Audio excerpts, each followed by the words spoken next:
Hey everyone, welcome into the Arena Fantasy Series Discussion Portal. I'm your host Expat, along with my co-host Burley of Burlyman Gaming. How you doing, Burley? You ready to talk some House of the Dragon Episode 1, our reactions to it? You ready to talk about it? Oh yes, I am actually Burley, representative of House Stark, and Yeah, I was gonna say maybe representative of Rickon Stark, right? Yeah. yes, yes. So this is our reactions to episode 1. So I just want to throw out the spoiler warning now. We're going to be talking spoilers about episode 1 of House of the Dragon. So if you have not watched House of the Dragon on HBO Max, please go and watch it and then come back and watch our video here. So because we're going to be talking a lot of spoilers throughout when it comes to episode 1. So yeah, I just want to say, Burley, what I wasn't too surprised about at the very beginning, but I was a little surprised that they didn't show like the map of Westeros like they did during, Game of Thrones. I thought they would do that. Maybe from episode 2 they're going to do that. But yeah. I mean, they just they gave that little, ode to Daenerys, it's like and they showed of course, the meeting at Harrenhal, the big, of course, vote to see who would succeed Jaehaerys the First. So they showed that briefly, and then they went right into it. They didn't show a map. How did you feel about that? Yeah, I was a little surprised at first for the cold open, but they have stated they will have an intro later on. For the season. They felt for the opening of this show, it was best to just go in with cold open, and I did like the cold open. Yeah, those were in some of the seasons of Game of Thrones. Those were some of the best intros to episodes. With just that cold open, right? With whatever it be, the whole Maggie the Frog prophecy and stuff like that. Yeah. Yeah, but I thought it was interesting. You were able to see Harrenhal and all of those, like lords, like thousands, in attendance there, for this big vote. And, like Jaehaerys the First had ruled for like 55 years, and, there was peace and prosperity through the realm at that time. And then, of course, there became a succession, situation, which had to be voted on. And as this series goes on, obviously, we're going to see, obviously, from, the book, Fire and Blood, we're going to see the succession dispute later on. But, yeah, we get 9 years into Viserys the First reign. And obviously, there is another baby coming because he only has daughters. And his wife had problems with pregnancy in the past, and boy, oh boy, man, this episode, yeah, I mean, let's just jump right into it, Burley. I mean, expecting a boy, and we see, Rhaenyra, and we see her on her dragon and everything, and Rhaenyra really reminds me of Arya Stark a lot. And how she, she's a dragon rider and she wants to go right into battle. She doesn't want to, be like the typical lady of the realm. So like kind of like Arya Stark. But yeah, let's get to this situation with Viserys, King Viserys and his wife. You have the big jousting competition that's like bringing on the time of the labor. And then we get into the situation where, Viserys has to make a choice. And, I mean, there's no good choice in this situation. What did you think of what was about to happen there? I like that you kind of saw it coming, especially because of just going back a little. They had a little moment with him and his wife, and she's saying, like, yeah, this is the last pregnancy. I'm done after this, and I know I'm your wife, and I've got the royal womb and all that. Yeah, I liked how they went into that relationship too. Yeah, so yeah, is she saying like I've had so many bad pregnancies and all this and that? She's like, I can't go through another. Yeah. I cannot go through another. And it's like, and you can tell he cares, and he actually does care for his wife. His wife isn't just, to him, she is not just a baby factory. Right. Right. So, Yeah, but then at the end like, there, but then I at know the end people there, have it been, seemed like it though. It seemed like she yeah, was just a baby factory, because when it came to the instance, we're going into spoilers here, obviously, but then, when he had to make the decision when the maester is there, it's like, it's either her or the baby. Obviously, Viserys is going to pick the baby because, he's got to have that boy heir. And then they just take away that cushion, and then they just pull her down, and then just when she sees that knife, boy, oh man, it's like I didn't, but I almost wanted to look away at that point. And I did look away. I have no shame in admitting that kind of stuff. Like, no, I'm good, because I will pass out or throw up and stuff. I have no shame in admitting it to me. Yeah, but I mean, and it's like the Maester was saying, we've just come up with this, at the Citadel, and it kind of.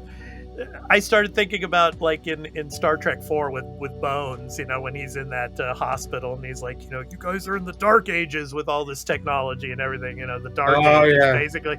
I mean, you think of this, and it's like, man, maybe 1 out of 3 people must have either died in pregnancy or died in childbirth during this era. I mean, it's just the way things were going, when it came to childbirth. But I was really sad for Viserys in this point, and then having a council like right afterwards, with Otto Hightower, what the prick that he was, having to come right after his wife and baby had died and say, we need to discuss the succession because it's a problem and we have to figure out what to do. I mean, the guy's wife and his child, like, after a day dies, and then they want to talk about the succession. I mean, it's so that night they want to talk about it. It's like, give them a day, give them 24 hours before you go. Yeah. But no, they had to do that. I really did not like that. And then you see the political stuff of his Hand of the King, who you think is a really kind of just noble guy, but you kind of see him just working his own kind of plan here and being like, basically saying, your brother Daemon Targaryen, played by Matt Smith, it's just a dick. Like, we can't trust him with this. We've given him all these positions, and then I love how he fires back at him, and he's like, he is my brother, and you know what, you gave him these positions, you let him have all this and that, so it's not just me, it's you as well on this.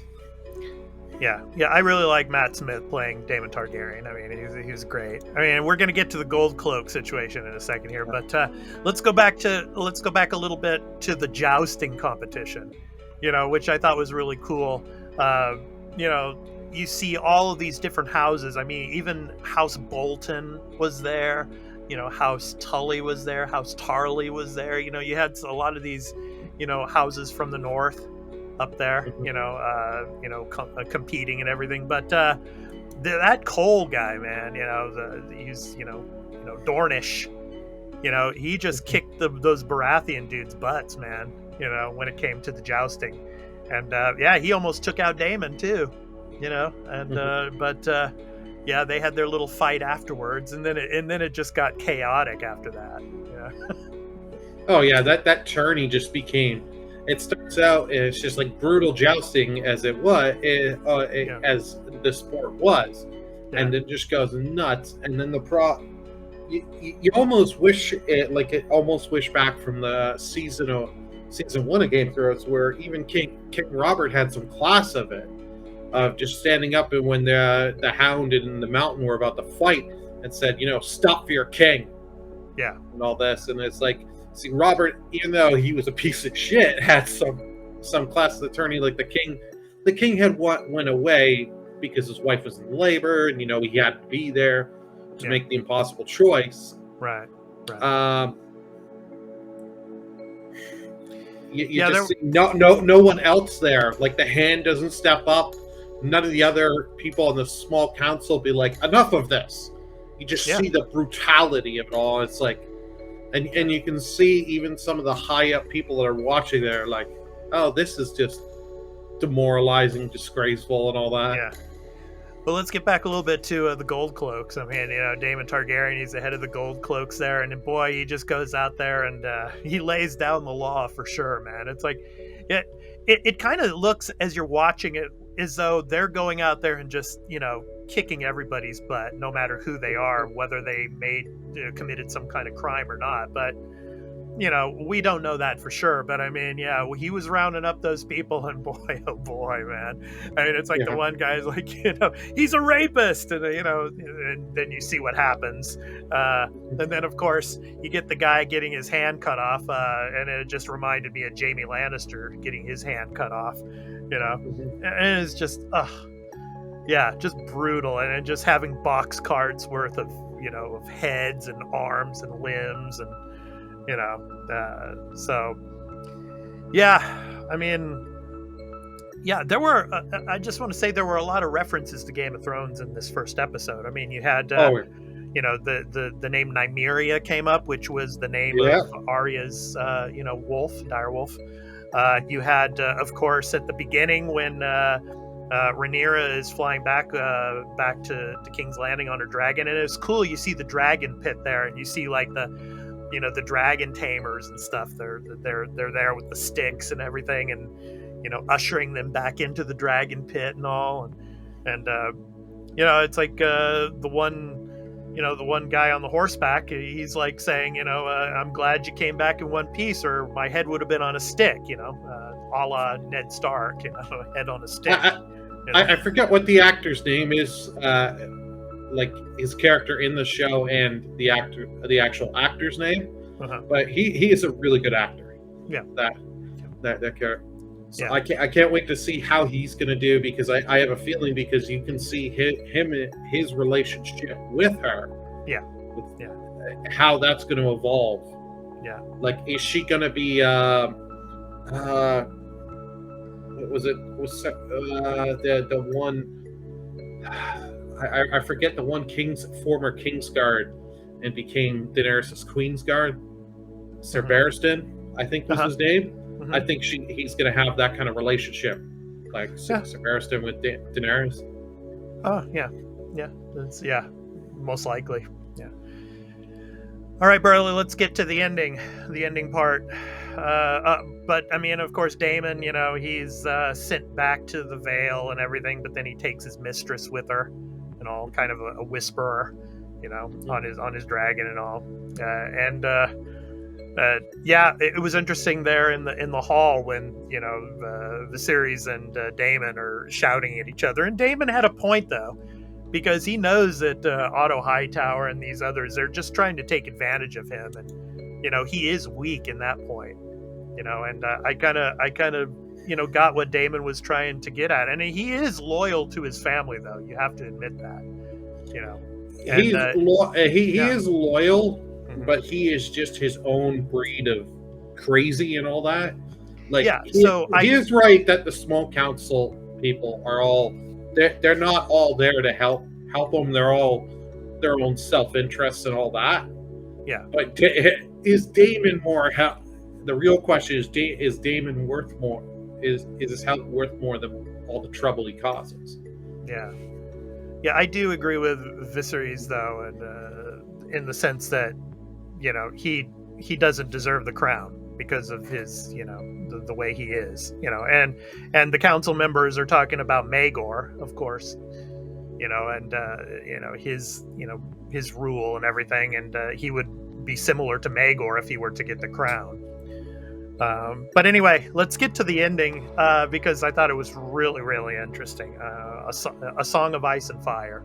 I mean, as you can see here in the image, for our episode 1 reactions, of course, you see the head of Balerion, and of course the great dragon that was ridden by Aegon Targaryen, and obviously Viserys comes to Rhaenyra and tells her that he wants her to be the heir to the throne and become the Princess of Dragonstone. And as he does that, obviously, he comes up with Aegon's dream, which we had pretty much known about this, or speculated about this for a long time. But of course, obviously, Aegon Targaryen, the reason for his conquest of Westeros was because of this dream. And the dream was of what happens at the end of Game of Thrones. of the long night that becomes the short night, basically, in Game of Thrones, with of course the long night with the winter, and of course the Night King, and that the realm would have to be united together under a Targaryen, with a Targaryen on the Iron Throne, and to be able to keep the realm stable and be able to fight, what was coming. So, I thought that was really interesting. And as he's telling her this, he's clenching the dagger, obviously, and that dagger is what Arya uses to stab the Night King. I thought it was really cool. What did you think of that part, Burley? And as you're replying to what I'm saying here, I just want to go ahead and start to show the video for the upcoming weeks of House of the Dragon and what we might be seeing. So from the trailer. So go ahead, Burley. What did you think of that? I really enjoyed that, and I liked that he had the thing. He's like, "I'm sorry to her. I neglected you. I didn't really think of you." So he's admitting to his own mistake, and then just, saying, "You are meant. I'm choosing you as my heir," and telling her everything she needs, slowly telling her what she needs to know, and slowly getting her ready. I really did like that. But one thing I really did like that you were talking earlier with the whole thing with Matt Smith, Matt Smith's character, Daemon Targaryen, and Viserys. I love it there because he's acting, because he caught Daemon out on Daemon celebrating on his son's death, just being like he was king for a day, heir for a day, and all that, and acting like the king is weak, and the king just shows strength there. And I love it. Daemon tries to go there, and the Kingsguard just show, or like ready to strike, and it's like, ooh, it's show, and he's got the sword, he's got he's up there on the throne, showing he's still got some. Even though he's weak and he's gone through some tragedy, this king still got some fight in him. So we're going to be seeing in the upcoming weeks, obviously, Rhaenyra is going to be looking into A Song of Ice and Fire and what that all means and everything. And as you see the dagger there again, there's going to be time jumps. I don't think we're going to get it for the next maybe couple of episodes. But of course, the Millie Alcock who's playing, Rhaenyra. I mean, she's really, really good. And of course, Emma D'Arcy, she's going to be taking over later on. But I'm looking forward to that, and I'm looking forward to the stepstones there as well. These little islands that are very important when it comes to shipping and trade and things like that. And they talked about that a little bit during one of the council meetings. Corlys Valerian was mentioning it. So I'm really interested to see what happens with that. So they're going to go into that probably in the next couple of weeks, because Daemon is going to be fighting in that as well. So so a lot of cool stuff. Go ahead, Burley. I was going to say, he's not staying in the Vale long. That was he was just gonna. He's saying, I'll go now, and begrudgingly take his mistress with him and all that. But him and those gold cloaks, he's gonna go away. Now, I don't know if he'll go all the way to the Vale, but he is gonna start to formulate his plan, and start. Either he'll go to other countries. Well, he's definitely going to Dragonstone, because of course in the footage here in the trailer, you see him on Dragonstone, protecting one of the dragon eggs that Otto Hightower has come to take from him to give back to Viserys. So it'll be interesting to see. So for sure. But So anyway, that has been our reactions to House of the Dragon Episode 1. So if you are new to our channel and if you liked the content, please be sure to hit that like and subscribe and the notification bell for whenever we drop a new video here on the Arena Productions. So I've been your host, Expat, along with my co-host, Burley Burleman Gaming. We hope to catch you in the next episode of the Arena Fantasy Series Discussion Portal, where we will be going over House of the Dragon Episode 2. So until then, have a great week and enjoy, if you're going to watch it again, enjoy watching House of the Dragon Episode 1. So take care, everyone. Peace out. Dracarys.